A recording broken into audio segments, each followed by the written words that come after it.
alguna razón, bella dama de pueblo, por alguna razón Dios te quiso cuidar, custodiada por... Buenos días, estimado auditorio. Para el Instituto de Administración Pública del Estado de Puebla, así como para la 60ª legislatura del Honorable Congreso del Estado, nos es grato dar la cordial bienvenida a esta segunda conferencia enmarcada en el ciclo de conferencias 2020, titulado Hacia una nueva conciencia. En esta ocasión, se abordarán temas asociados a las recomendaciones en materia de finanzas públicas municipales a partir de la pandemia COVID-19. Previo al inicio de este evento, saludo respetuosamente la presencia del diputado Nibardo Hernández Sánchez, presidente de la Comisión de Hacienda y Patrimonio Municipal de la citada legislatura. Sin mayor preámbulo, damos inicio a la participación de cada uno de los ponentes, quienes seguramente aportarán elementos de importancia en el ámbito de las competencias municipales para afrontar los retos presentados por la contingencia sanitaria actual. Amigas, como diputado presidente de la Comisión de Hacienda y Patrimonio Municipal del Honorable Congreso del Estado de Puebla y como un municipalista convencido de la importancia de impulsar la autonomía de gestión y el desarrollo y fortalecimiento de las haciendas municipales, me congratula formar parte de este ciclo de conferencias 2020 hacia una nueva conciencia, organizado por el Congreso del Estado de Puebla y el Instituto de Administración Pública de Puebla, dando paso a la primera participación por parte del Instituto para el Desarrollo Técnico de la Hacienda Pública. Presento por su director adjunto de Hacienda Municipal, el maestro José Luis Flores Mota, agradeciendo de antemano sus aportaciones, ya que estoy convencido de que serán valiosos para los municipios, derivado de la experiencia y trayectoria que me permito referenciar a continuación. Abogado y contador público por la Universidad de Guadalajara, egresado de la maestría en impuestos en la misma universidad. Actualmente cursa la maestría en administración pública en el Instituto de Administración Pública del Estado de Jalisco. Cuenta con diversos diplomados y cursos en finanzas municipales, impuestos, fortalecimiento de la hacienda municipal, administración de la tesorería, programación, control y ejecución del presupuesto público, entre otros. Experiencia profesional como funcionario público durante 19 años en el municipio de Zapopan, Jalisco, en donde tuvo los siguientes cargos: director de ingresos, subdirector de ingresos inmobiliarios, jefe de supervisión fiscal, jefe de presupuestos y egresos, jefe de control interno de la Dirección del Catastro, jefe de incentivos fiscales de la Dirección de Desarrollo Económico y jefe de comercio exterior. Le damos la más cordial bienvenida con la ponencia denominada Política Hacendaria Municipal en el contexto del COVID-19.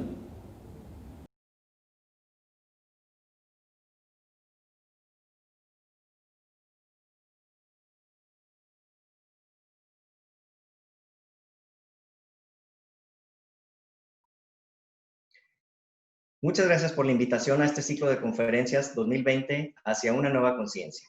Agradecemos la invitación al Congreso del Estado de Puebla, a la Comisión de Hacienda y Patrimonio Municipal, al diputado Nibardo Hernández Sánchez y al Instituto de Administración Pública de Puebla. Vamos a abordar un tema muy importante para la hacienda pública municipal, como lo es la política hacendaria municipal en el contexto de la pandemia del COVID. Lo vamos a hacer desde dos aspectos fundamentales. En primera, analizar cuál es el contexto de la hacienda pública municipal y en segundo término, hacia una política hacendaria municipal para fortalecer precisamente las finanzas del municipio. Como todos sabemos, la hacienda pública no constituye un fin en sí mismo, sino un medio para alcanzar los fines del Estado. Esto se tiene que lograr a través de los 4 componentes de la hacienda pública, como lo son el ingreso, el gasto, el patrimonio y la deuda.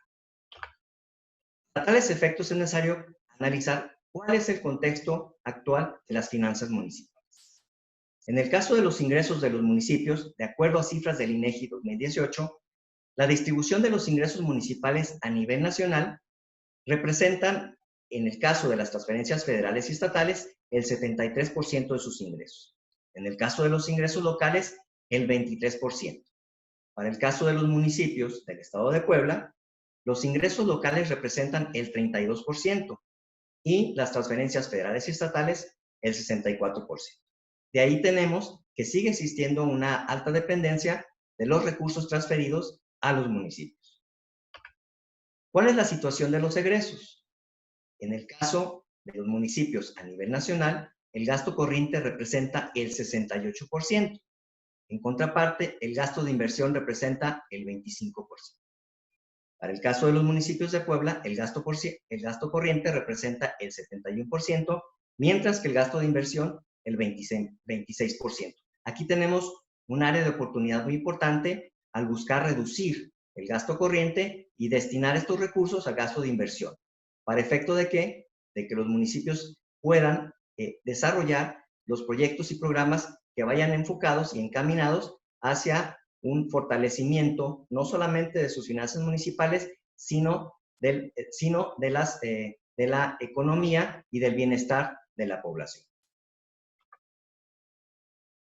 Uno de los impuestos más importantes a nivel municipal es el impuesto predial. Este impuesto, sin embargo, en los últimos años se ha mantenido constantemente sin un crecimiento real. Como podemos apreciar en la gráfica, la evolución que ha tenido desde el año 2002 hasta el 2019 prácticamente ha permanecido en un 0.20% del PIB aproximadamente. En el último año, este impuesto representó el 0.23% del PIB, lo que significa que los municipios tenemos una gran tarea por hacer en la recaudación del impuesto predial. Si consideramos también que este impuesto representa un importante componente para la determinación de los coeficientes de distribución de las participaciones, tenemos entonces que la tarea que tienen que hacer los municipios para fortalecer sus ingresos es abocarse y enfocarse en una mejor recaudación de este impuesto, insisto, tan importante. ¿Cómo está la recaudación a nivel nacional por entidad federativa de este impuesto predial? Tenemos en la gráfica las 32 entidades federativas. Desde luego la Ciudad de México tiene el mayor porcentaje o la mayor proporción de ingresos de impuesto predial, y el Estado de Puebla está también en los primeros lugares de recaudación. Esto significa que la entidad federativa como tal está haciendo un esfuerzo por incrementar su recaudación. Sin embargo, no todos los municipios están caminando en el mismo sentido. De ahí la importancia de apoyar a todos los municipios para que por igual vayan avanzando, vayan evolucionando, vayan incrementando y fortaleciendo la recaudación de este impuesto. En el caso de la recaudación del impuesto predial por municipio, tenemos aquí en esta gráfica cuáles son los municipios que tienen una mayor recaudación. Como vemos, el municipio de Puebla también está en los primeros lugares de recaudación, al contar con 734 millones de pesos recaudados para 2019. Insisto, es muy importante que todos los municipios caminemos parejo, caminemos igual, para lograr fortalecer esta recaudación y con ello lograr beneficiar no solamente a cada uno de los municipios, sino también a la entidad federativa, con ingresos derivados de las transferencias que hace vía participaciones la federación. ¿Qué aspectos debemos de considerar para ir caminando hacia una política hacendaria municipal que permita unas finanzas fuertes, fortalecidas, sanas? Bueno, a continuación vamos a ver algunos aspectos, algunas líneas o estrategias que se pueden considerar para establecer una política hacendaria que permita este fortalecimiento. Las administraciones municipales tienen un importante desafío. La realidad actual nos lleva a que existen unas necesidades que van crecientes. Cada vez los ciudadanos, cada vez la ciudad requieren de mayores servicios, de mayor infraestructura en sus municipios y sin embargo los recursos con los que cuentan las administraciones municipales son escasos. Con estos escasos recursos, el municipio tiene que hacer todas sus gestiones de administración financiera, pero también la administración integral del municipio. Los servicios públicos, la prestación, la construcción de infraestructura, las obras públicas, el desarrollo urbano, entre otros. Esta obligación de prestar y proveer estos bienes y servicios públicos ayudan o coadyuvan significativamente en el bienestar y desarrollo de la población. Por ello es importante enfocarnos hacia unas finanzas públicas sanas y sostenibles. ¿Qué aspectos debemos de considerar para transitar hacia una política hacendaria municipal que permita estas finanzas públicas sanas y este fortalecimiento del entorno de vida de los ciudadanos de nuestro municipio? Bueno, en primer lugar, tenemos que considerar para el diseño de esta política hacendaria que es indispensable garantizar los recursos suficientes o necesarios para una prestación de bienes y servicios públicos, pero de calidad, bienes y servicios públicos eficientes. Y también hacia una perspectiva de incentivar la inversión, es decir, fomentar la creación de empleos, la atracción de inversiones, para tener un crecimiento económico y, por tanto, un desarrollo social que permita a los ciudadanos tener una mejor calidad de vida. ¿Cómo se puede diseñar o hacer esto? Bueno, en esta estrategia de diseño de una política hacendaria municipal, es importante considerar algunas estrategias en los elementos de la hacienda pública municipal, como son fortalecer y potenciar la recaudación, elevar la calidad del gasto público, optimizar el patrimonio municipal y finalmente, en caso de ser necesario, obtener financiamiento como un instrumento para el fortalecimiento de la infraestructura y de los servicios del municipio.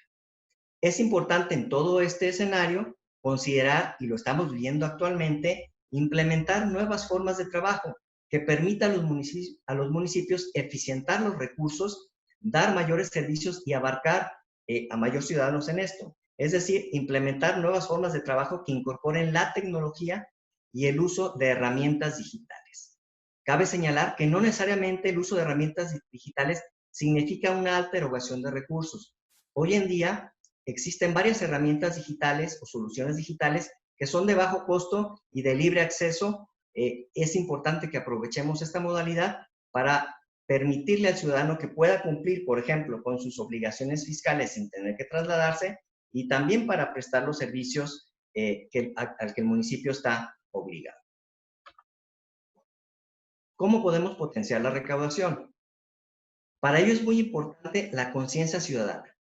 El nivel de contribución o el nivel de cumplimiento que tenemos, por ejemplo, en el impuesto predial, tiene mucho que ver en cómo los ciudadanos perciben a las administraciones municipales.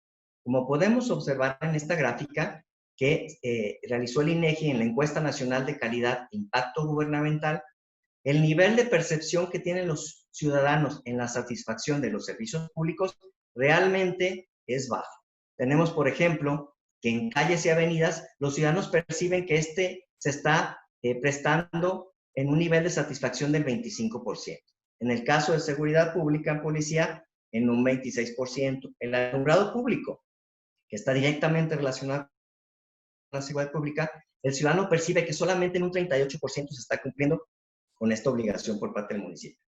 Por ello es importante la comunicación que tengamos, la transparencia, la apertura, para que los ciudadanos sepan y se involucren en qué está haciendo su municipio en la prestación de servicios públicos y lograr que perciban que con sus contribuciones, con el pago de sus impuestos, están también contribuyendo a que se tengan una mejor calidad de servicio público. Pero ello implica también que el municipio tenga esa reciprocidad y preste con calidad todos estos servicios públicos.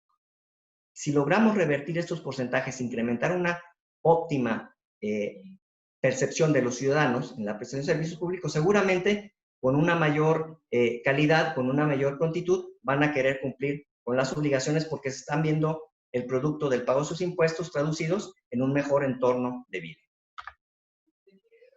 Para esos efectos es necesario diseñar, como señalábamos, una política fiscal que en primera instancia promueve e incentive la atracción de inversiones, ¿sí? Esto de acuerdo a al vocacionamiento del territorio municipal. Los territorios o los municipios que son metropolitanos o que son ciudades, bueno, tendrán un contexto diferente a los que son eminentemente, por ejemplo, agropecuarios, ¿no? Entonces, en función de eso, diseñar una política de estímulos fiscales que permita, además, favorecer el empleo, pero buscar también atraer inversiones, atraer empleo a sus municipios. Otro aspecto importante es la colaboración administrativa. La suma de esfuerzos entre municipios y entre los municipios y la entidad federativa hace que multipliquemos las capacidades institucionales para desarrollar mejor nuestras funciones. Podemos ejecutar de una manera más eficiente la administración tributaria al aprovechar las capacidades administrativas tanto de la entidad federativa como del municipio, sumar estos esfuerzos y caminar hacia un mismo fin, que es lograr incrementar la recaudación. Y esto además tiene un beneficio. ¿Cuál es? En el caso, por ejemplo, del impuesto predial, si nos apoyamos de la entidad federativa y hacemos esta sinergia, bueno, además del incremento en la recaudación del impuesto predial, también podrán verse reflejado en un incremento en las participaciones federales en general y específicamente en el Fondo de Fomento Municipal. Otra estrategia importante para las políticas públicas es impulsar el establecimiento de tarifas progresivas para que el cumplimiento de esas obligaciones sea proporcional en función de la capacidad económica de cada contribuyente. ¿Cuáles son los beneficios de una tarifa progresiva? Bueno, las tarifas progresivas establecen un principio que es un pago proporcional tributario. Existe constitucionalmente un blindaje, vamos a llamarle, en el establecimiento de estas tarifas progresivas.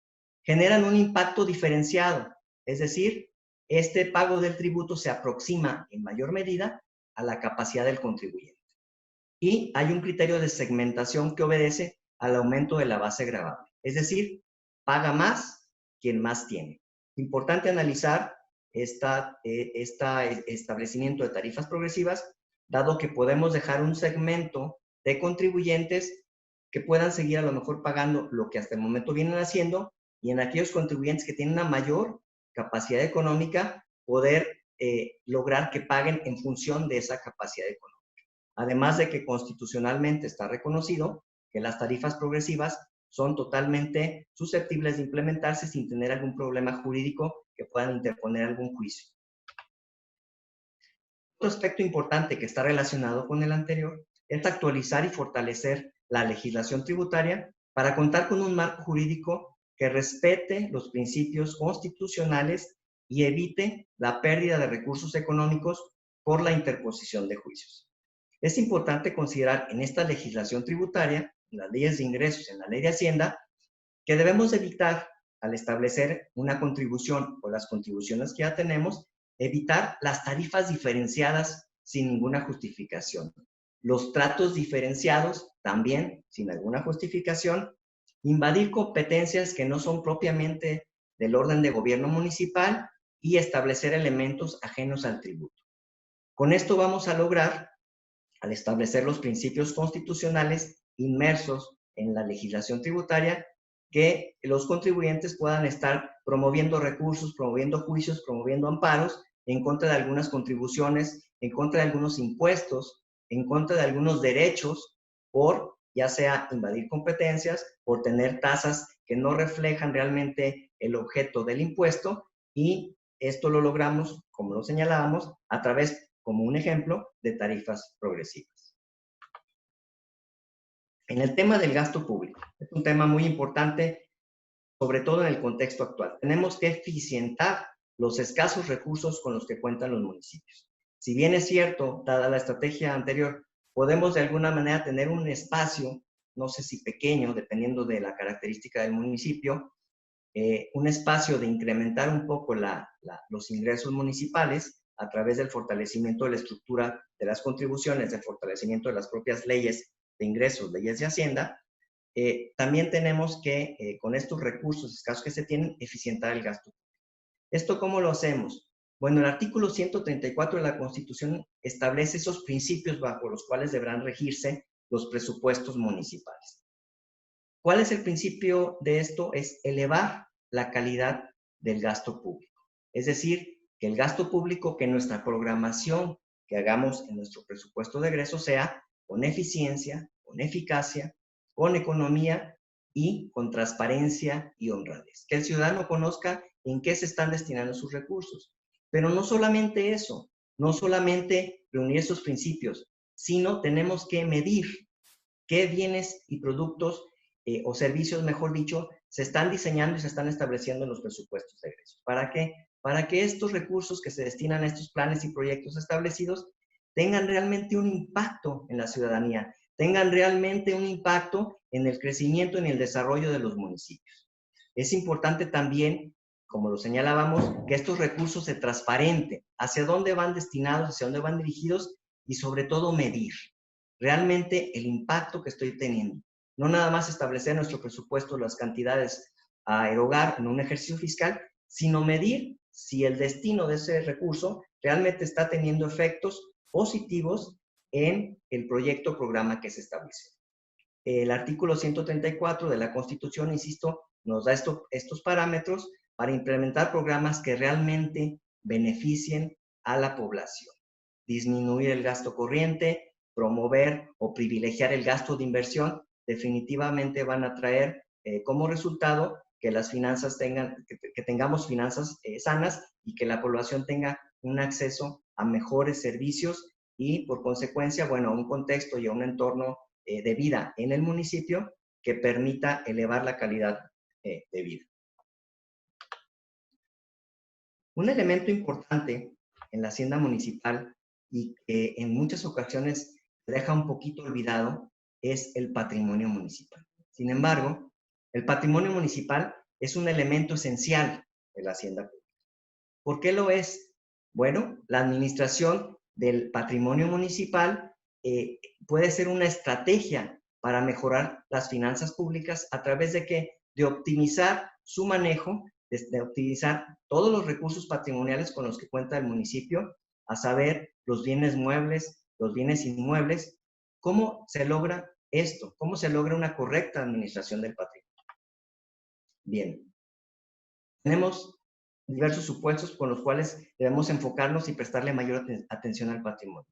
Para empezar, bueno, cubrir eficientemente la existencia de bienes para la prestación de servicios públicos y las funciones administrativas del municipio. Es decir, los bienes con los que contamos son los suficientes para prestar esos servicios. Tenemos la maquinaria suficiente, tenemos el equipo no administrativo, sino el equipo prioritario para prestar esos servicios públicos, y el equipo con el que se cuenta es el necesario realmente, nos está dando resultados. Bueno, es importante establecer un inventario de cuáles son los bienes con los que contamos, a qué están destinados y si realmente se está haciendo un uso eficiente de ellos.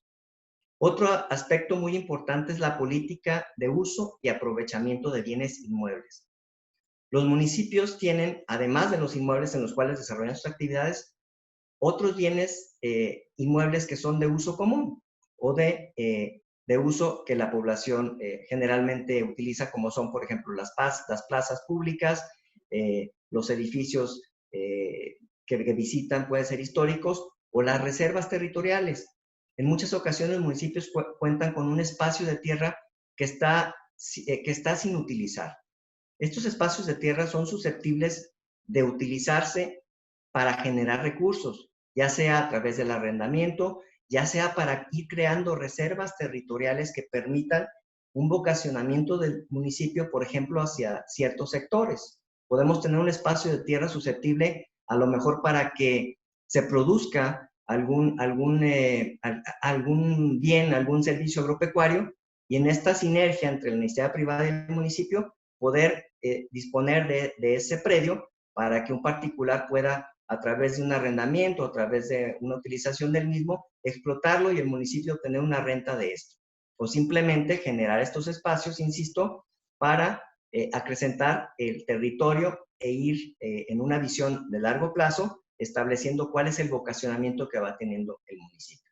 y definitivamente cuidar y vigilar que contemos con los documentos idóneos que acrediten, obviamente, la propiedad del mismo y que de repente no veamos que estos predios municipales están siendo invadidos. Otro aspecto importante es un programa de restitución de bienes muebles, como lo comentábamos anteriormente, atendiendo a su depreciación y funcionalidad.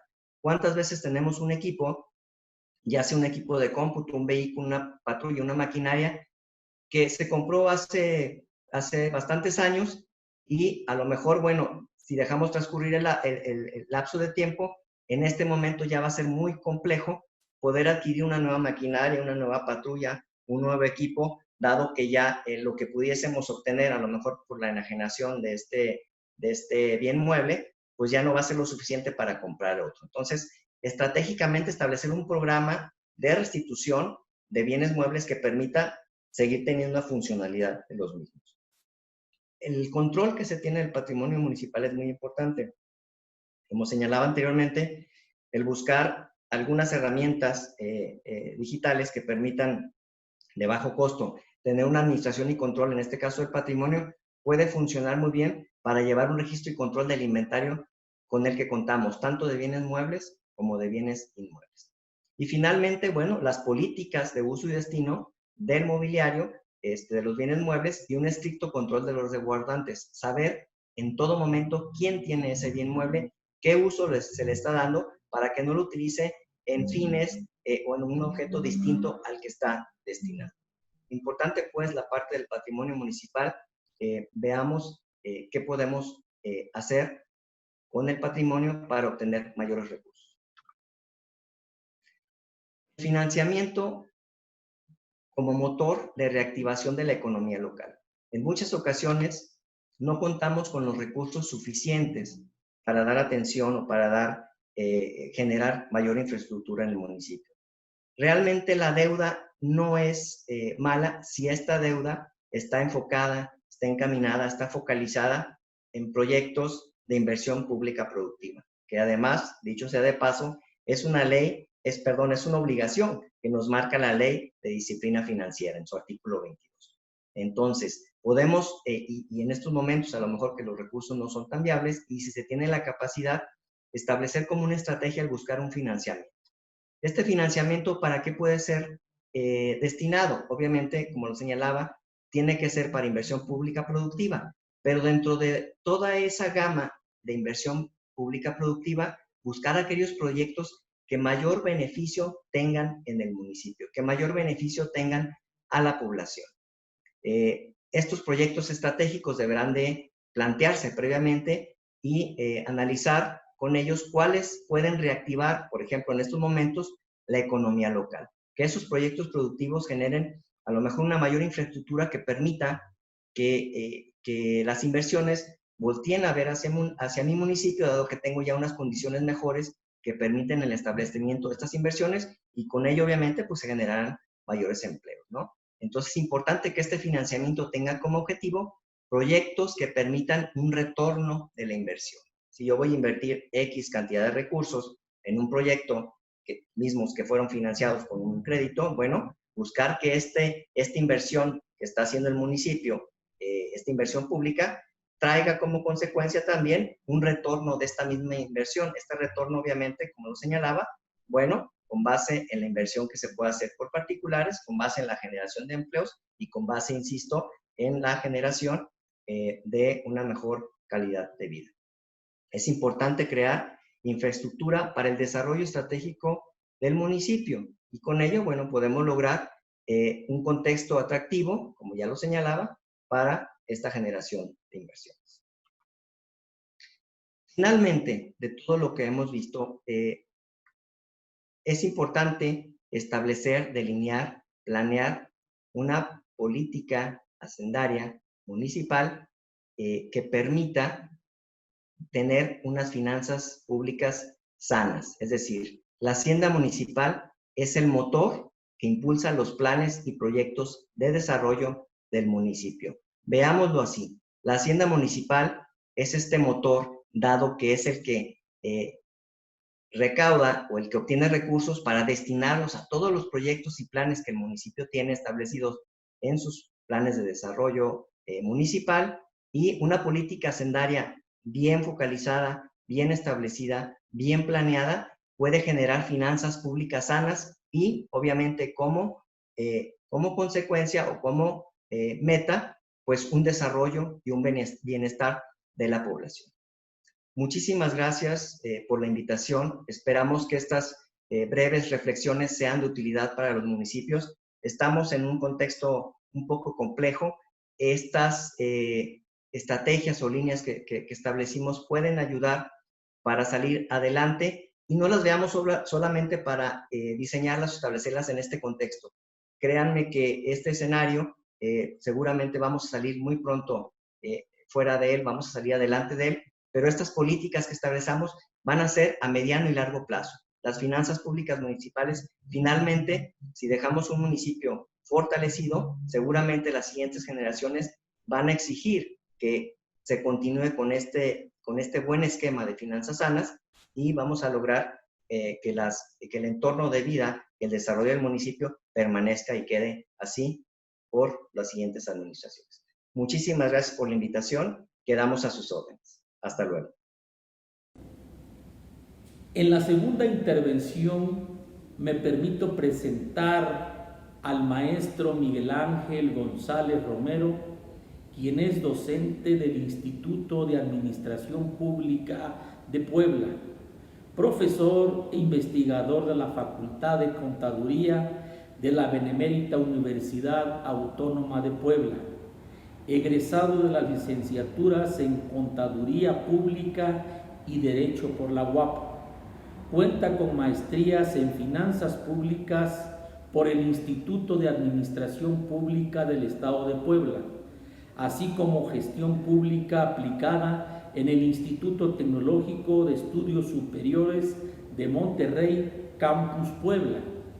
Asimismo, cursó la especialidad en Finanzas en la Facultad de Contaduría Pública de la UAP y además es doctorante en Economía Política del Desarrollo.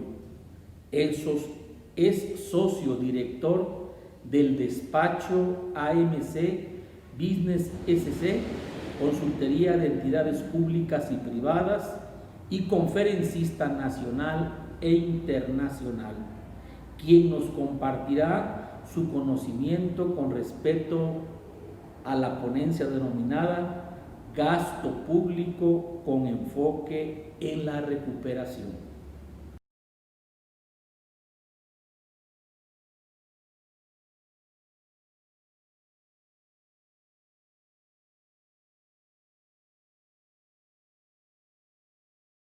Quiero agradecer al Instituto de Administración Pública y a la 40ª Legislatura del Congreso del Estado la invitación que me hacen a participar de este ciclo de conferencias. Es sumamente importante hablar del papel del Estado y del ejercicio del gasto público cuando estamos atravesando una emergencia sanitaria como la que nos presentó el COVID-19 a nivel internacional, y eso se ha venido complicando en términos incluso ahora de una eminente y posible crisis económica, no solamente local, insisto, sino además a nivel internacional. En ese sentido, algunas consideraciones que me gustaría presentar para todos y cada uno de ustedes a manera de introducción es que esta emergencia sanitaria decretada por la Organización Mundial de la Salud el 30 de enero pasado, pues revolucionó la vida de la humanidad en términos culturales, primero, económicos, sociales, de comunicación, de traslado, y pues en este sentido la relación que existe entre la sociedad y el gobierno, gobierno-sociedad. Una emergencia que, insisto, a manera primordial empezó desde el punto de vista sanitario, pues hoy, debido a los escenarios que hemos estado viendo, pues empiezan a complicar y empieza a convertirse en una emergencia de índole económica, financiera, o incluso la falta de liquidez dentro de los mercados está complicando un poquito el funcionamiento de la economía a nivel local y a nivel global, y en ese sentido pues se han aumentado tanto las incertidumbres como los riesgos, no solamente financieros, económicos, sino también sociales y políticos. Y bueno, pues esto hace que las decisiones no solamente privadas, sino también públicas, en este caso las decisiones gubernamentales, cobren una relevancia importantísima. Los recursos pues preocupan, las necesidades empiezan a ser cada vez mayores, los recursos empiezan a ser limitantes y además en un sentido desde el punto de vista de la administración pública, pues nos enfrentamos a que esta pandemia fue decretada después de que todos los presupuestos públicos habían sido ya aprobados, autorizados, publicados y diseñados. Y en ese sentido, pues habría que reorientar el sentido de la programación y de la presupuestación en todos los órdenes de gobierno, municipal, estatal y federal. Las relaciones de producción, distribución y consumo, que son las relaciones económicas, pues empiezan a debilitarse, empiezan a fracturarse, pero también empiezan a cambiar. Hoy las condiciones de mercado que teníamos previstas al inicio de este 2020 pues son totalmente distintas a las de ahora. Incluso la movilidad social nos ha venido a dar otros elementos totalmente distintos a lo que habíamos previsto antes de que comenzara este ejercicio fiscal. El manejo de los recursos públicos entonces cobra un sentido y una significación bastante importante. A manera un poquito de recordar las principales teorías económicas, bueno, hemos establecido dos elementos fundamentales: si el Estado interviene o el Estado no interviene en estas relaciones económicas, en estas relaciones de productividad, de distribución y de consumo.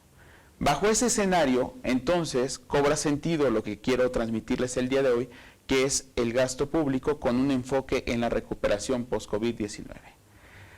Hay que reconocer que existen fallos en el mercado y eso ha dado origen a distintas teorías económicas, desde los clásicos hasta los neoclásicos, pasando por los liberales y ahora los neoliberales, ¿no?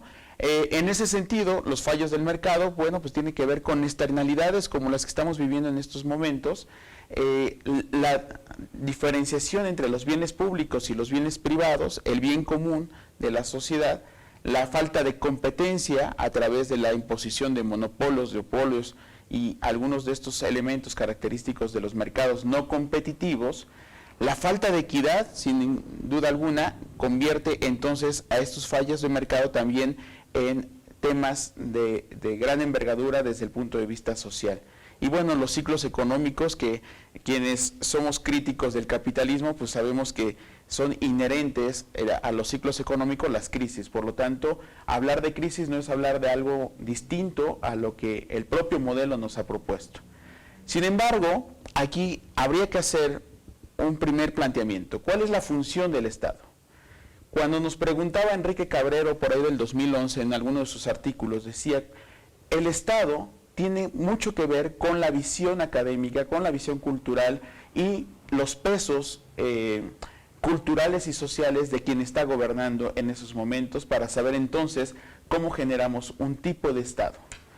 Y cuando nos preguntamos cuál es la función del Estado, entonces podríamos empezar a diseñar el tipo de Estado y el tipo de política económica que vamos a tener en esa demarcación.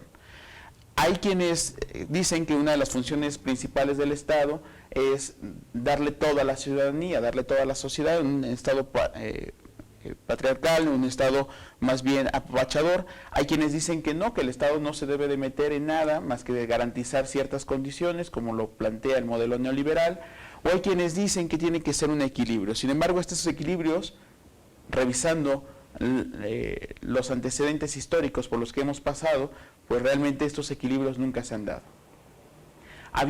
Incluso en México había sexenios en los que se establecía que más valía más administración y menos política para poder avanzar, y luego se decía que no, que era al revés, más política, menos administración. La verdad es que todos nos hemos enfrascado en una discusión que difícilmente va a tener conclusiones, que es la idea del desarrollo. Sin embargo, hay funciones del Estado que podemos recuperar y rescatar de toda esta evidencia. Primero, pues la función principal del Estado está en regular la actividad económica. Eso incluso lo encontramos en la Constitución Federal, en el artículo 25, 28, que habla de la rectoría del Estado en la economía y en la planeación. Estabilizar la economía sabiendo si nos metemos o no nos metemos, si regulamos o no regulamos.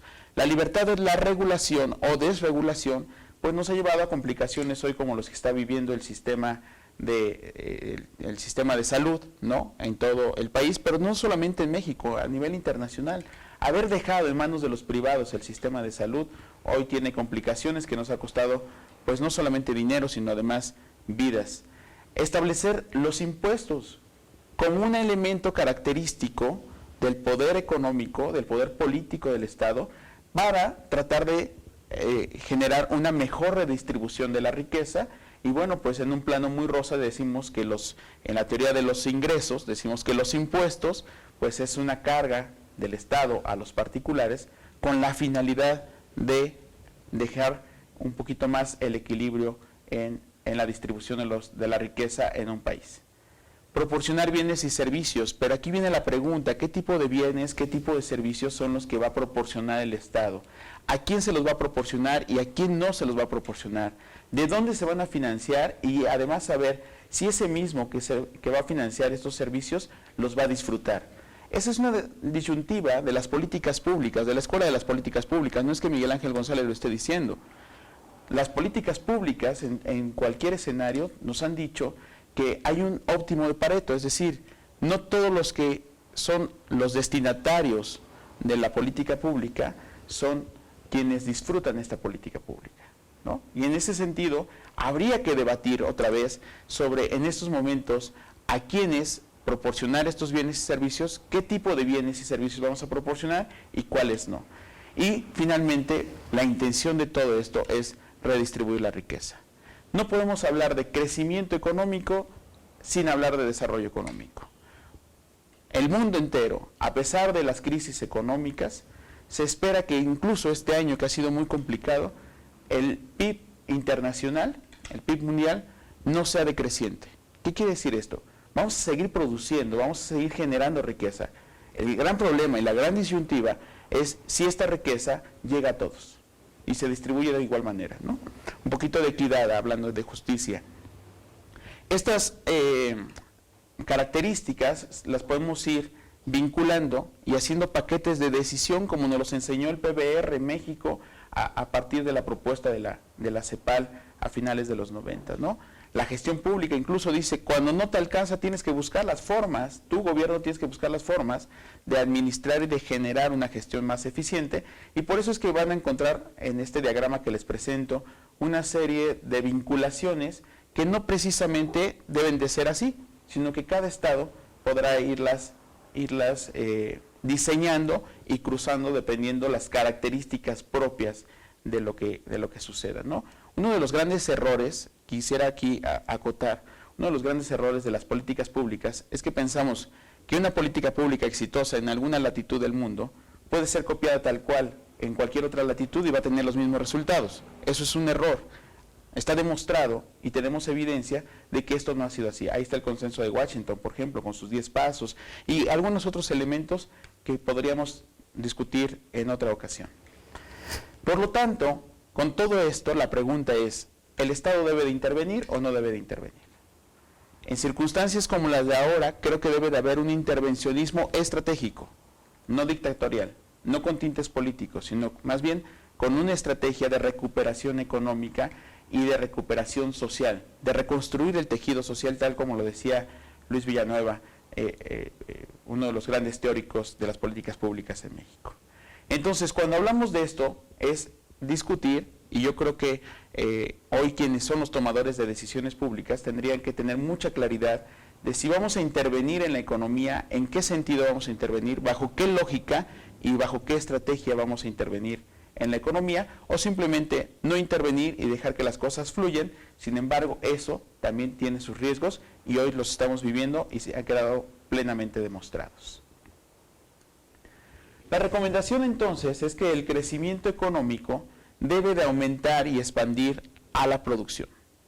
Por lo tanto, cuando hablamos del gasto público entendido como la erogación que hace el Estado para beneficiar a ciertos sectores productivos, económicos y sociales, tendríamos que estar buscando que estos beneficios que vienen de parte del Estado, hablando federación o municipio, hablando el Estado como organización, no como orden de gobierno, pensar que estas aportaciones que se generen, estos incentivos y estos programas de recuperación, tienen que estar orientados a la producción, no solamente al consumo. Es decir, un apoyo social que va directo al consumo genera presiones en el proceso productivo. Si el proceso productivo no se acelera de igual manera, entonces lo único que vamos a generar es una sobredemanda. Y esta sobredemanda va a traer consecuencias del aumento insostenido de los precios, que a eso le llamamos procesos inflacionarios. Entonces, no pensemos en una recuperación inmediata, sino en una recuperación expansiva, en una recuperación de largo plazo. Hablemos de políticas públicas y no hablemos de políticas gubernamentales. El logro del pleno empleo, como lo decía Keynes, ¿no? Contratamos gente para que haga hoyos en las calles y luego contratamos gente para que los tapen, generamos empleo, ingreso, consumo, mayor empleo. Esto generó grandes avances en teoría económica y en teoría del gasto público y en teoría de la intervención del Estado después de la gran crisis del 29-33 del siglo pasado. Sin embargo, también tenemos evidencia de que este tipo de intervencionismos no son de largo alcance, no son de largo plazo. En el 39 volvimos a caer en una crisis profunda. Entonces, sí, el pleno empleo dirigido a la producción, dirigido a la expansión y dirigido a los sectores principales, a los sectores primarios. Eso va a generar entonces estabilidad de precios. Yo quisiera hacer un llamado aquí, insisto, a los tomadores de decisiones, a que tengamos claridad y altura de miras en una estrategia de recuperación de largo plazo y no solamente de que salgamos de la pandemia y todo regrese a lo mismo. No, esta pandemia, este proceso del COVID-19 nos ha dejado mucha claridad de que no podemos regresar a lo mismo, en todos los sentidos. El equilibrio de la balanza de pagos, eso es importantísimo. Hoy mismo se está discutiendo si la deuda gubernamental es buena o no es buena. Si nos endeudamos o no nos endeudamos, si hacemos lo mismo del pasado o hacemos cosas distintas. La verdad es que yo he aprendido a lo largo de mi vida profesional y asesorando a muchos sectores gubernamentales que la deuda no es mala ni es buena. La mejor respuesta es depende. Si me voy a endeudar para generar condiciones de producción y de competitividad, entonces bienvenida a la deuda. Pero si lo voy a generar para generar gasto público irresponsable o gasto corriente solamente, pues entonces la deuda no debe de ser un camino, ¿no? Y bueno, al final la equidad que se busca es en la distribución de la renta y de la riqueza. En síntesis, las finanzas públicas presentan algunos elementos que nos podrían dar claridad hacia dónde van las decisiones gubernamentales, el enfoque de las políticas públicas y el diseño de las políticas públicas, ¿no? Hablar del gasto público es hablar entonces de tratar de responder estas tres preguntas que encontramos al final. ¿Para qué se gasta? ¿Quién lo gasta? ¿Y en qué se gasta? Y cuando contestemos esas preguntas y diseñemos una política pública de manera estratégica, entonces el gasto público será responsable. Entonces el gasto público será un mecanismo y una vía de recuperación en crisis y en momentos como los que hoy estamos viviendo a partir de lo que nos plantea el COVID-19. A manera de conclusión me gustaría dejar un par de reflexiones más que grandes conclusiones. El papel del Estado será fundamental en este momento. Es extremadamente necesario y urgente que replanteemos cuál es el papel del Estado bajo la lógica que nos presenta el COVID-19. Decisiones de intervenir o no en los procesos económicos, sí, pero de manera estratégica, no de manera política, no de manera electoral, incluso ni siquiera de manera mediática. Aquí hay que asumir costos y esos costos son diseñando una política estratégica. La línea entre el asistencialismo y lo estratégico es muy delgada. Por favor, quienes nos están escuchando y que son tomadores de decisiones y se van a enfrentar a esto, hay que tener mucha claridad de cuáles van a ser los sectores clave. No solamente se trata de asistir socialmente, se trata de generar elementos, ¿no? Como dice aquel viejo pensamiento, incluso bíblico, no les des un pescado para que coman hoy, enséñales a pescar para que coman toda la vida. Entonces, esta línea me queda muy claro que es a veces incluso invisible, muy delgada y a veces incluso invisible. Entonces, tener mucho cuidado y mucha claridad en lo que estamos buscando.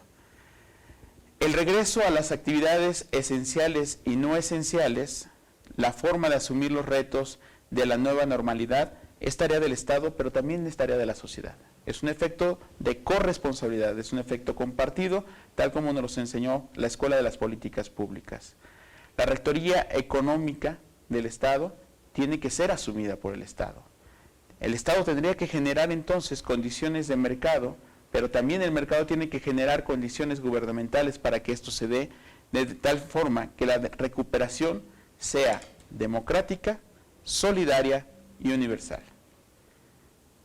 Muchas gracias por su atención, estoy a sus órdenes y les agradezco nuevamente al Instituto de Administración Pública y al Congreso del Estado y los felicito por esta iniciativa. Muchas gracias. Como tercera ponente, me congratulo en presentar a la maestra Diana Edith Salcedo Flores, refiriendo con ello su trayectoria.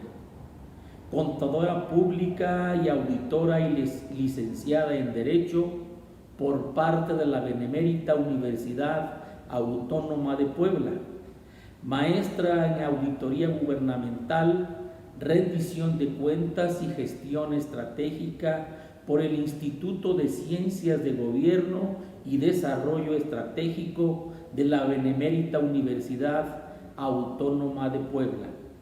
Actualmente estudiante en Economía de la Universidad Nacional Autónoma de México, con más de 10 años de experiencia en finanzas públicas y especialista en temas de presupuesto, estados financieros, cuenta pública y auditoría gubernamental a nivel federal, estatal y municipal.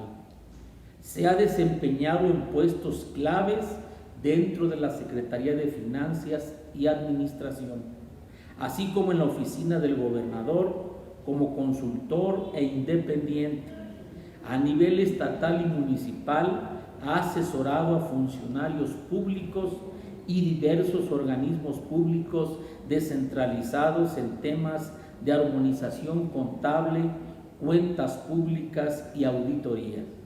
En el sector académico ha impartido diversas materias a nivel maestría en el Instituto de Administración Pública del Estado de Puebla, en diplomados organizados por la Benemérita Universidad Autónoma de Puebla y en el Colegio de Contadores Públicos del Estado de Tlaxcala. Actualmente es directora de Auditoría de Presupuesto, Cuenta Pública y Fideicomisos en la Contraloría del Poder Judicial de la Federación. Damos paso a continuación a la ponencia La información financiera y cuenta pública como herramienta para la reestructura de las finanzas públicas municipales en tiempos del COVID.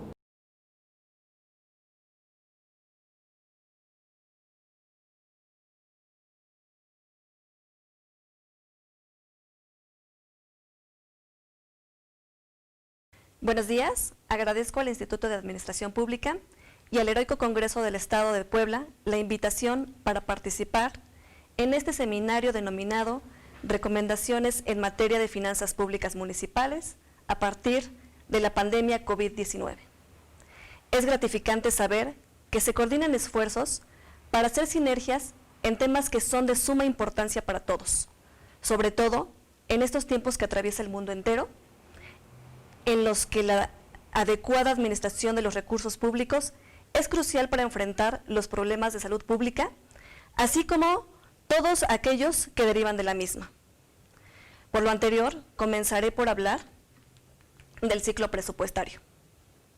La administración de los recursos públicos comienzan con la fase de planeación, llámese plan federal, plan estatal o plan municipal de desarrollo, en los cuales se establecen las estrategias y líneas de acción que deberá enfocar un gobierno para el logro de sus metas y objetivos, con una visión de desarrollo económico y político. La siguiente fase dentro de este ciclo presupuestario es la programación, en donde Esta planeación inicial, que inicia con los planes de desarrollo, se aterriza en programas presupuestarios con un enfoque para resultados, donde se van a establecer indicadores estratégicos y de gestión para el logro de los resultados. Los referidos programas presupuestarios son contabilizados en la siguiente fase a través de la aprobación de la Ley de Ingresos y Egresos. En esta fase de presupuestación se van a asignar los recursos que van a ser ejercidos durante un ejercicio fiscal a través de clasificadores denominados clasificadores presupuestarios que nos van a indicar en qué se gasta, quién gasta y para qué se gasta. Esta fase de presupuestación le corresponde al Poder Ejecutivo su etapa de presentación y al Poder Legislativo la etapa de aprobación. Posteriormente, las siguientes fases, que son el ejercicio, el seguimiento y control, les corresponde al Poder Ejecutivo hacer los reajustes para cubrir las necesidades de la sociedad. En estas fases de seguimiento se deberán hacer los reajustes necesarios para cumplir con los objetivos planteados en la planeación y en la programación. Finalmente, en la etapa de rendición de cuentas, nosotros tenemos que es a través de la cuenta pública y la información financiera que se presenta mensualmente a los órganos internos de control y a los órganos fiscalizadores, cuando se da cuenta del origen y la aplicación de los recursos. Esta fase de rendición de cuentas, a pesar de ser la última en el ciclo presupuestario, nos puede dar la pauta para comenzar o reiniciar de nuevo nuestra etapa de planeación, programación y presupuestación. Por lo tanto, tenemos que en el ciclo presupuestario la rendición de cuentas nos puede ayudar como una herramienta para la planeación nuevamente. Por otra parte, nosotros tenemos las etapas presupuestales. Estas etapas presupuestales inician con la formulación, aprobación y la ejecución de los recursos presupuestales. La formulación le corresponde primordialmente al Poder Ejecutivo y hablando del tema de los municipios, le corresponderá a las tesorerías de los municipios la formulación de su paquete económico que será pasado al Poder Ejecutivo, al Poder Legislativo para su aprobación, es decir, al Congreso del Estado. En la etapa de aprobación, el Poder Legislativo en su última sesión del ejercicio fiscal, es decir, hasta antes del 15 de diciembre, tendrá de plazo para aprobar la Ley de Ingresos y la Ley de Egresos de los 217 municipios del Estado de Puebla. Para la etapa de la ejecución, los ayuntamientos deberán hacer los reajustes necesarios a sus presupuestos, entendiendo que en la etapa de la presupuestación solamente son estimaciones que se tenían para el logro de los objetivos. Entonces, en esta etapa de ejecución se realizan ajustes, denominadas ampliaciones o reducciones al presupuesto, conforme a las necesidades de los ejecutores del gasto, pero siempre en apego a la planeación institucional establecida. Dicha planeación, por lo tanto, no debe ser estática. Los cambios pueden realizarse conforme a las necesidades que se vayan presentando. Dado que la presupuestación es un ejercicio de estimaciones, es evidente que las situaciones no previstas, como esta contingencia sanitaria que estamos viviendo, puedan modificar las prioridades del gobierno. En este sentido, la información contenida en nuestra cuenta pública, tanto la información contable y presupuestal, que se presenta periódicamente a los órganos internos de control y de fiscalización a través de los estados financieros, cobra importante relevancia para redefinir la reorientación de los recursos públicos. Por lo tanto, hablar de la cuenta pública es un tema muy amplio y es un tema que en lo particular a mí me apasiona mucho, puesto que la cantidad de información que emana de ella puede referirnos situaciones particulares. De conformidad con nuestra Ley General de Contabilidad Gubernamental, en sus artículos 48 y 55, la Ley General, la cuenta pública deberá contener como mínimo, la cuenta pública de los municipios debe contener como mínimo información contable e información presupuestal.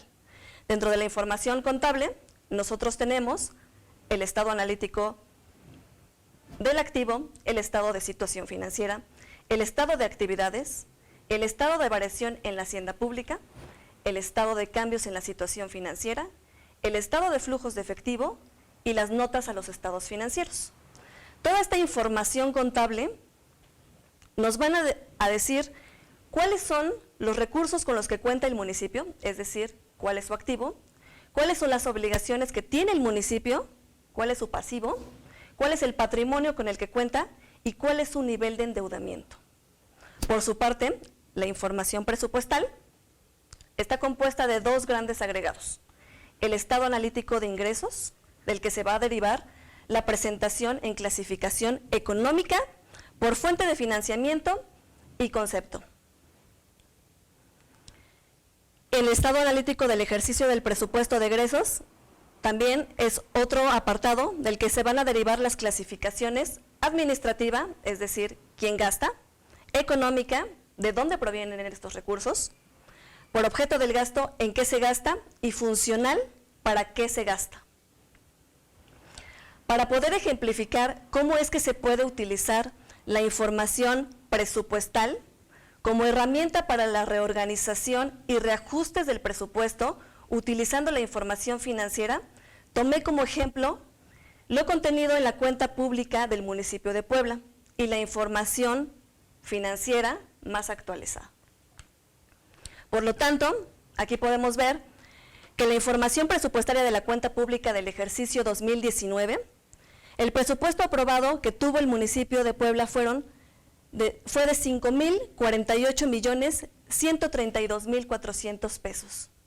Estos 5,000 millones fueron ampliados a un presupuesto modificado de 5,281 millones. Es decir, nosotros tuvimos ampliaciones presupuestales en un 14.52% mayor a lo que, repito, el Poder Legislativo a través del Congreso del Estado había aprobado.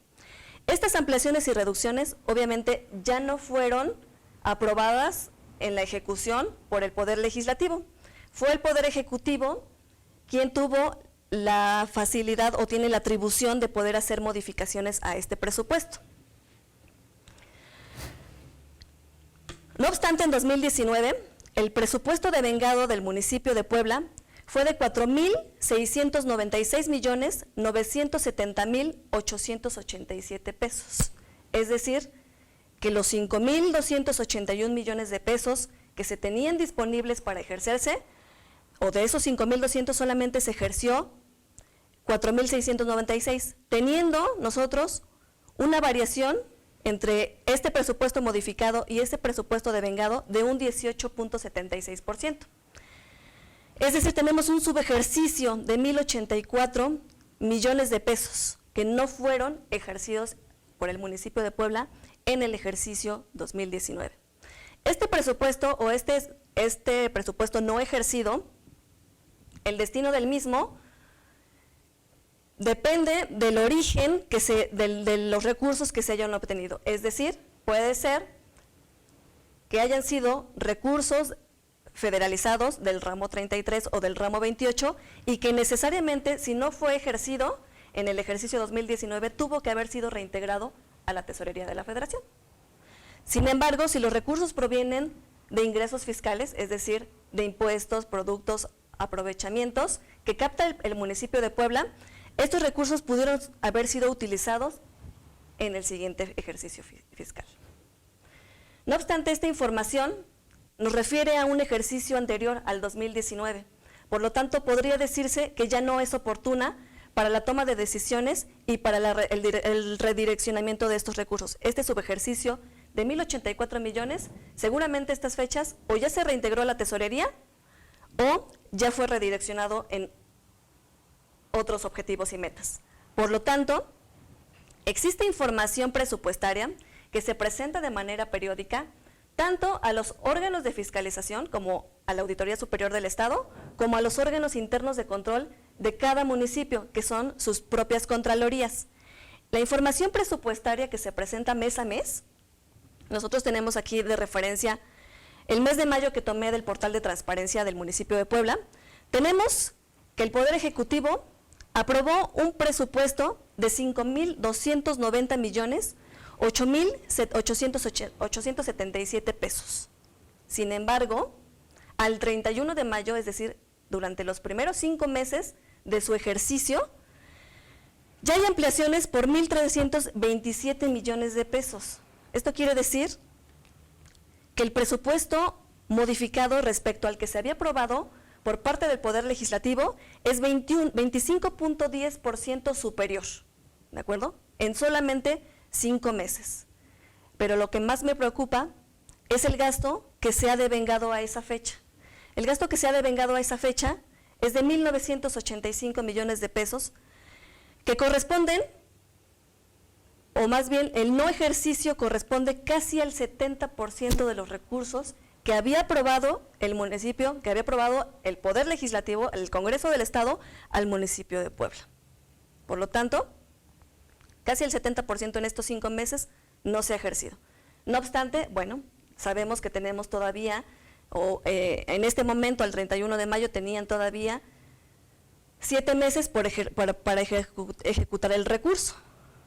Lo que sucede y lo que yo estoy planteando en este análisis del seguimiento presupuestal a través de la información financiera, que también forma parte de la cuenta pública, es que se siga haciendo un análisis de la información para saber si puede haber una reorientación de este gasto que pueda cubrir las necesidades actuales en materia de salud pública, en materia de educación, en materia de seguridad, que son puntos importantes para hacer frente a esta contingencia que se está viviendo en el mundo.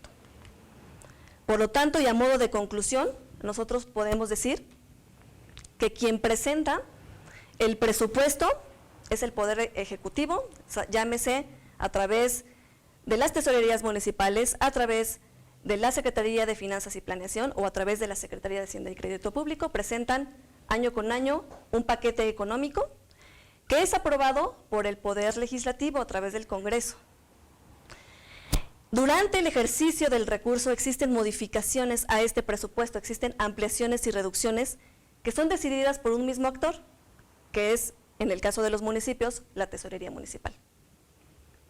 Por lo tanto, para poder nosotros involucrar tanto a los órganos internos de control que forman parte del Poder Ejecutivo, como a los órganos fiscalizadores que forman parte del Poder Legislativo, debe existir una modificación en la normativa para que se le pueda dar un puntual seguimiento a los recursos que se están presentando en los estados financieros de manera periódica, es decir, de manera mensual. La información financiera y la cuenta pública deben servir como herramienta para la presupuestación del siguiente ejercicio fiscal y también para realizar modificaciones de conformidad con las prioridades que se vayan teniendo en la sociedad y como parte de los recursos que fueron planteados en la etapa de planeación y programación. Por lo tanto, la planeación y la programación no debe permanecer estática. Debe ir evolucionando conforme evoluciona el análisis de la información, repito, contable, programática y presupuestal. La vigilancia de los órganos fiscalizadores, de los órganos internos de control y de la sociedad en general, nos van a generar un ambiente de transparencia y van a hacer que la rendición de cuentas sea más efectiva, tanto en esta etapa que se está viviendo de contingencia, como en una etapa en donde los recursos sean más constantes. Muchas gracias. A la participación del ingeniero René Alfredo Ávila Casco, quien ha laborado como instructor en el Centro de Formación del Talento, Instituto de Administración Pública del Estado de Puebla, AC, y la Procuraduría General de Justicia, ingeniero de profesión, cuenta con diplomados en la gestión pública y su marco jurídico, impartido por la Consejería Jurídica, presupuesto basado en resultados, impartido por la Universidad Nacional Autónoma de México y la Secretaría de Hacienda y Crédito Público.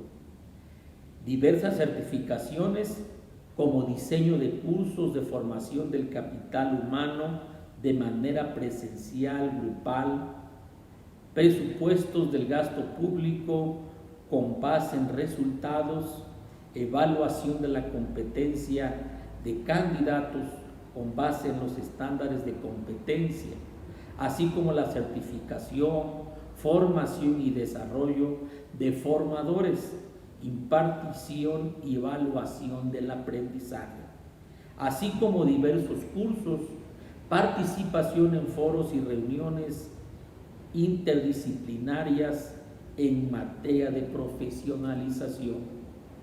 Es así como le damos paso a la última ponencia denominada la profesionalización como factor clave en el proceso presupuestario de la nueva normalidad.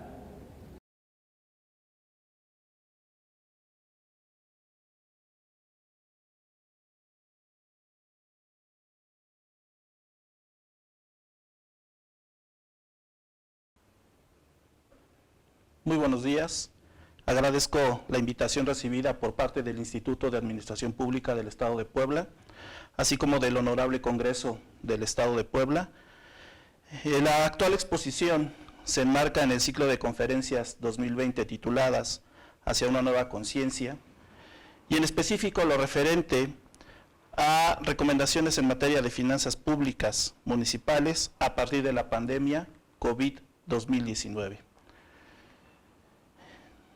Consolidar las acciones públicas requiere una estructura sólida por parte de las propias, los diferentes niveles de gobierno, que de manera puntual den una orientación a resultados bajo esquemas de acción eficientes, cumpliendo siempre en el aspecto del marco regulatorio moderno y actualizado para atender a esta propia necesidad de poder cumplir con estas expectativas y necesidades sociales.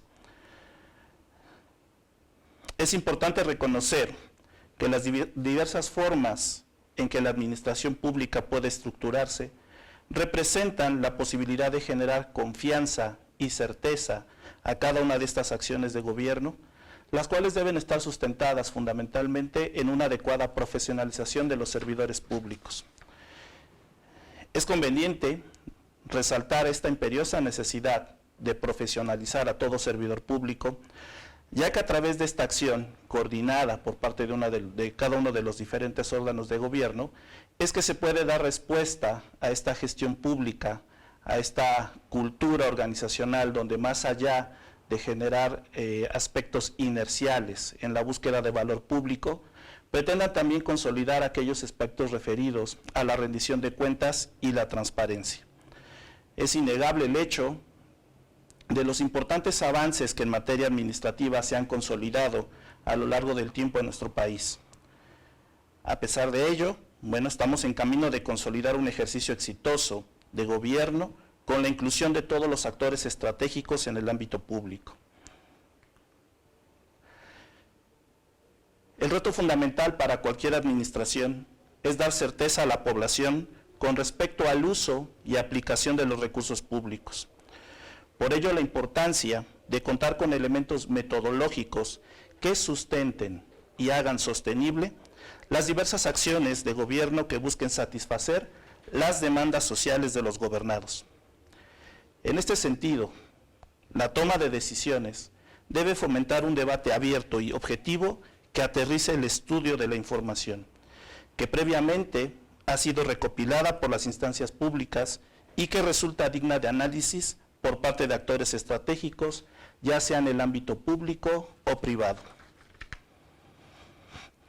Es un hecho innegable que la toma de decisiones basada en evidencia propicia mejores escenarios de desarrollo social y transparenta la propia gestión ante los ojos ciudadanos. Teniendo como eje el valor público, la toma de decisiones orilla a un análisis crítico de aquellos aspectos cuantitativos y cualitativos que den forma a este análisis de información. Análisis que una vez consolidado genere programas sostenibles con respecto a aquellas acciones de gobierno que buscan atender a esas demandas sociales. La búsqueda del impacto en estas acciones tendrá que ver con escenarios de largo alcance, siempre buscando el valor público y con un adecuado análisis de los riesgos que, ya sea en el plano interno o externo, puedan afectar a cada una de estas administraciones.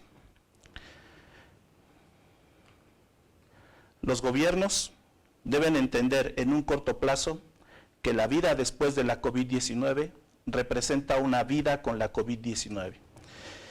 En este sentido, entender las consecuencias de esta pandemia debe motivar que los gobiernos reformulen la manera de ofrecer sus servicios, la propia planificación de los espacios y su contribución para reanudar el crecimiento económico bajo esquemas de innovación y liderazgo local que aseguren las condiciones futuras de desarrollo social.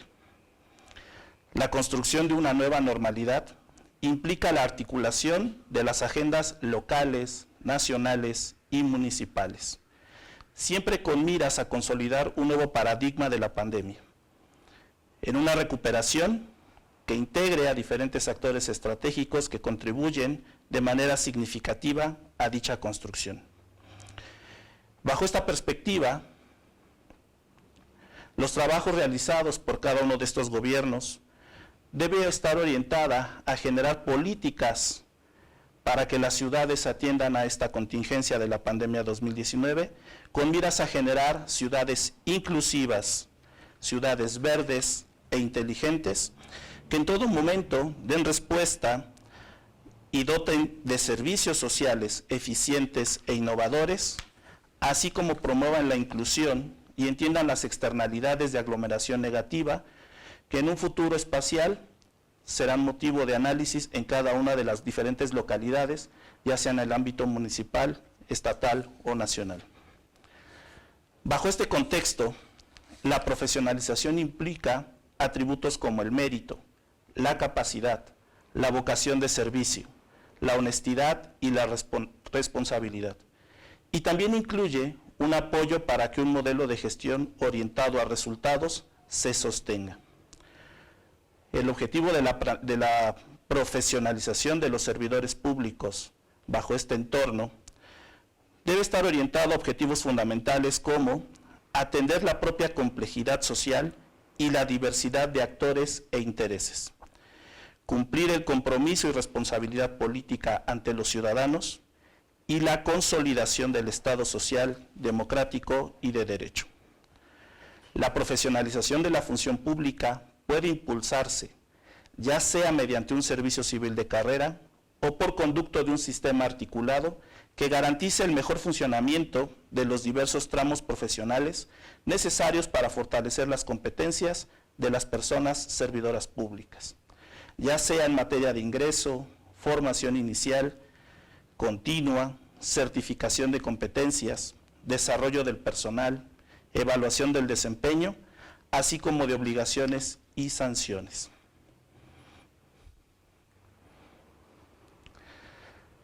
La profesionalización en el ámbito municipal implica generar espacios de gobernanza pública, espacios en la búsqueda de consolidar valor público en las acciones de gobierno, atendiendo a flexibilidad estratégica y a una mejor toma de decisiones.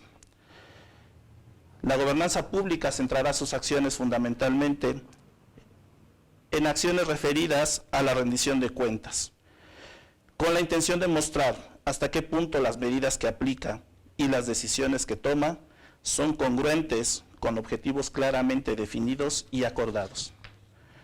Transparencia, haciendo alusión a cómo las decisiones y procesos que se llevan en cada una de estas instituciones están abiertos en un nivel de escrutinio adecuado para ser objeto de revisión, ya sea por diferentes actores de gobierno o por la sociedad civil, o en algunos casos, instituciones externas. Eficacia y eficiencia, a través del uso oportuno de los recursos en el cumplimiento de los diferentes objetivos planteados por la administración pública, siempre en la búsqueda de consolidar servicios o productos públicos de calidad. Capacidad de respuesta, asociado a esta capacidad gubernamental para responder con rapidez a los cambios que la propia dinámica social presenta. Visión prospectiva. El gobierno debe ser capaz de prever problemas y temas de futuro, con base en datos y tendencias actuales, diseñando políticas públicas que tomen en cuenta costos futuros y cambios previstos. Estado de Derecho, a través de la ejecución de leyes, regulaciones y los códigos de manera equitativa y transparente. Es en este ámbito que la profesionalización, como uno de los elementos fundamentales en el ámbito municipal, tendría que estar orientado a consolidar la gestión para resultados.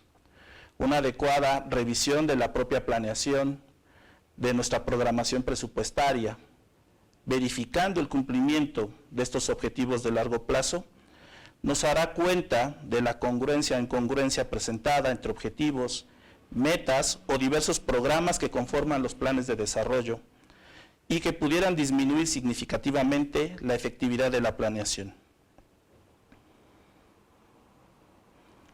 En este sentido, el análisis del presupuesto basado en resultados, la identificación de aquellas áreas de oportunidad que puedan estarse manifestando en las propias matrices de indicadores para resultados, seguramente darán luz para un análisis a profundidad que nos permitan planificar adecuadamente los resultados, verificar el cumplimiento del presupuesto basado en resultados, consolidar la propia gestión financiera a través de las auditorías o adquisiciones que sean necesarias, la gestión de programas y proyectos, así como el monitoreo y evaluación.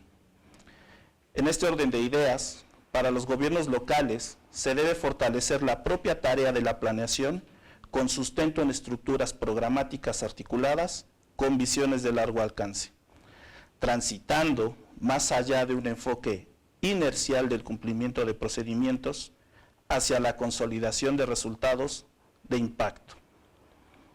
Reformular o plantear en este momento de crisis mundial, los diversos programas presupuestarios que conforman los planes de desarrollo permitirán consolidar de igual manera el sistema de evaluación del desempeño, como el instrumento que dé seguimiento y evalúe de forma sistemática el cumplimiento de objetivos y metas plasmados en aquellos y que permita valorar el propio gasto público en términos de su impacto en la población.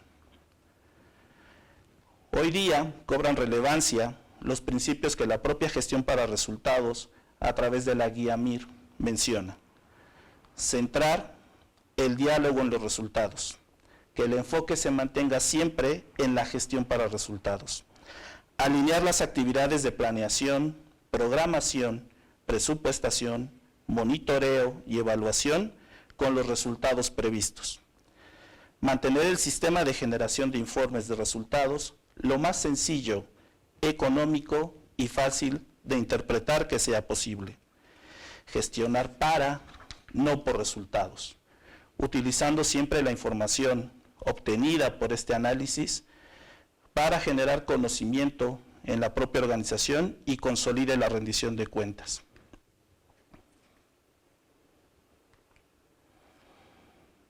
Contar con una visión amplia a partir de la contingencia sanitaria nos permitirá el perfeccionamiento sobre el diseño de nuestros programas presupuestarios, contribuir a una mayor colaboración por parte de los actores estratégicos y posibilitar para los gobiernos el ejercicio de la rendición de cuentas.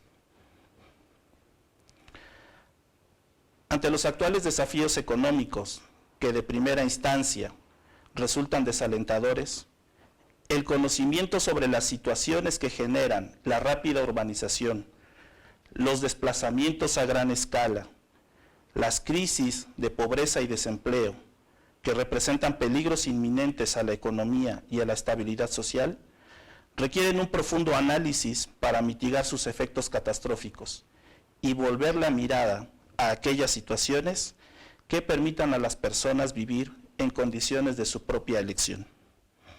Los gobiernos locales están obligados a proporcionar el liderazgo que genere un desarrollo económico inclusive, sostenible en las comunidades y a trabajar con todos los sectores de la sociedad, movilizándolos para analizar sus circunstancias y desarrollar estrategias que permitan solucionar la problemática planteada.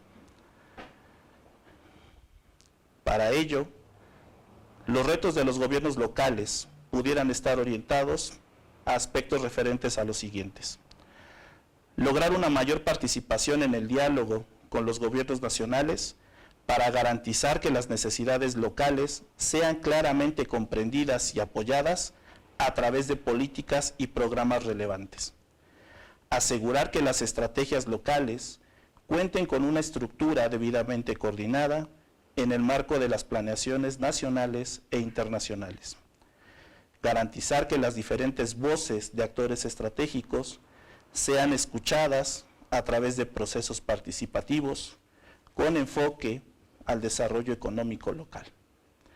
En este sentido, el gran compromiso de las administraciones municipales puede ser también el referido a la profesionalización del servidor público, ya que a través de sus acciones es que se da cuenta y se puede cumplir con esta implementación de la gestión para resultados. Agradezco mucho la invitación al Instituto de Administración Pública y al Honorable Congreso del Estado a participar en este ciclo de conferencias. Muchas gracias. El maestro José Luis Flores Mota nos señaló que un desafío importante para cualquier municipio es dar respuesta oportuna a las necesidades sociales para contribuir de manera significativa al bienestar y desarrollo de la población. En este sentido, es importante fortalecer a los municipios mediante el ejercicio de la hacienda pública, entendida como el medio adecuado para consolidar los fines del Estado. Por ello, la mejora del gasto público bajo los principios constitucionales de eficacia, eficiencia, economía, transparencia y honradez consolida el diseño de una política hacendaria municipal que priorice, entre otros aspectos, los relativos a una correcta administración del patrimonio municipal, el fortalecimiento de la transparencia, la consolidación de la prestación de servicios, el fomento de la atracción de inversiones, así como la aplicación de la legislación tributaria que respete en todo momento los principios constitucionales. En este orden de ideas, la hacienda pública municipal se transforma en el mejor impulso para el cumplimiento de los planes y proyectos del desarrollo municipal. En la intervención del maestro Miguel Ángel González Romero, se enfatizó el manejo de los recursos públicos como el eje determinante en el desempeño económico de un país, debido a su incidencia directa en el bienestar de la población y la actividad económica en general. Sin duda, la emergencia sanitaria se ha vuelto una complicación de índole económica, en donde la parálisis de la gran mayoría de sectores económicos se vio afectada por las acciones en materia de prevención que la Organización Mundial de la Salud decretó. En este sentido, la identificación de sectores clave será lo más importante en el diseño de políticas que contribuyan a una rápida recuperación pospandemia. En la participación de la maestra Diana Edith Salcedo Flores se destaca la rendición de cuentas, como la obligación de todos los servidores públicos de explicar y justificar sus actos al público. La actual contingencia sanitaria, causada por el COVID-19, pone de manifiesto la importancia de reorientar las prioridades y los recursos a fin de atender las necesidades de la sociedad en materia de salud pública, educación y seguridad pública, entre otros. Hacer que los programas presupuestarios y sus metas sean congruentes con los recursos realmente utilizados es una acción necesaria para desempeñarse de manera efectiva según el modelo de gestión para resultados. Lo anterior implica un mayor compromiso para que el ejercicio de rendición de cuentas sea claro y transparente para los entes fiscalizadores y los ciudadanos. Por ello, la rendición de cuentas representa la oportunidad para establecer nuevas políticas o para reconsiderar los actuales cursos de acción, lo cual implica la mejora continua en el ejercicio del gasto público. El ingeniero René Alfredo Ávila Casco abordó la necesidad de reforzar un ambiente de gobernanza pública que considere la flexibilidad estratégica con la capacidad del gobierno para prever y responder con oportunidad a los retos de política pública en un futuro que manifiesta serias complejidades posteriores a la pandemia COVID-19. La profesionalización debe generar el impulso para consolidar una cultura de planeación democrática para que las políticas, programas y acciones sean diseñados con base en una clara definición y diagnóstico de los problemas públicos, con objetivos y metas precisos. Para los gobiernos locales, se debe fortalecer la propia tarea de la planeación con sustento en estructuras programáticas articuladas con visiones de largo alcance, consolidando el sistema de evaluación del desempeño. Es un hecho innegable que los gobiernos locales deben fortalecer esquemas de capacitación que consideren de manera metodológica los principios bajo los cuales se rige la gestión para resultados. Quiero agradecer el tiempo que se han tomado en ver este esfuerzo de ponencias, ya que el hablar sobre las finanzas públicas municipales y las recomendaciones de especialistas en la materia para enfrentar la crisis sanitaria a causa del coloquialmente llamado COVID-19, nos encontramos con una serie de aspectos que resultan de suma relevancia para quienes conforman los 217 ayuntamientos de nuestra entidad. La revisión y el rediseño de los programas presupuestarios, la necesidad de eficientar el gasto, el análisis de las leyes de ingresos para los próximos ejercicios fiscales, así como la importancia de contar con medidas preventivas, tanto en el ámbito hacendario como de salud, son solo algunos de los aspectos más relevantes que deben ser tomados en cuenta ante la realidad que vivimos hoy en día. Es por ello que a nombre del Congreso del Estado de Puebla quiero agradecer al Instituto de Administración Pública de Puebla y en particular al presidente, el licenciado Antonio Fernández Brito, ya que gracias a este trabajo conjunto se estará dando de herramientas fundamentales a las y los funcionarios públicos que forman parte de las administraciones municipales. De igual forma, mi especial agradecimiento a las y los ponentes que constituyen con su experiencia y conocimiento a generar contenido de calidad que estará al alcance de la ciudadanía poblana. Por último, aprovecho la ocasión para refrendar mi compromiso al frente de la Comisión de Hacienda y Patrimonio Municipal, en donde continuaremos trabajando en pro del fortalecimiento municipal, vigilando en todo momento el cumplimiento de los ordenamientos legales aplicables y tomando en consideración las recomendaciones aquí vertidas. Así que nuevamente, muchas gracias.